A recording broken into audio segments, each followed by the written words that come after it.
10% plan also eliminates the payroll tax, eliminates the death tax, eliminates the business tax. What are we doing? 10% flat rate. We're going to go to the lowest personal rate any candidate up here has, and what it would also enable us to do is for every citizen to fill out their taxes on a postcard so we can eliminate the IRS.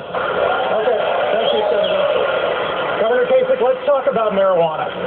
We're broadcasting from Colorado, which has seen $150 million in new revenue for the state since legalizing last year. Governor Hickenlooper was not a big fan of legalization, but he said the people who used to be smoking it are still smoking it. They're just now paying taxes. Given the budget pressures in Ohio and other states, is this a revenue stream you'd like to have? Well, first of all, we're running a $2 billion surplus, okay? We're not having a revenue problem right now. And sending mixed signals to kids about drugs is a disaster.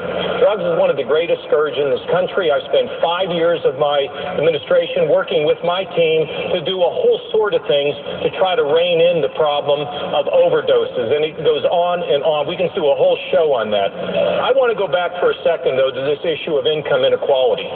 My program would move the 104 programs of the Federal Department of Education into 4 block grants and send them back to the states, because income inequality is driven by a lack of skills when kids don't get what they need to be able to compete and win in this country.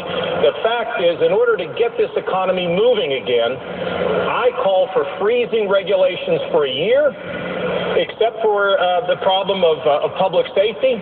I believe that we need to cut these taxes down. We need to be on a roadmap to balancing the budget, and we need to send power, money, and influence, the welfare department, the education department, job training, infrastructure, Medicaid, all of it out of Washington back to the states so we can run these programs from where we live to the top, not a one-size-fits-all mentality that they have in Washington. And that will get to the nub of opportunity for our children and an ability to see wages rise. Again, one more time, in Ohio, our wages are growing faster than the national average.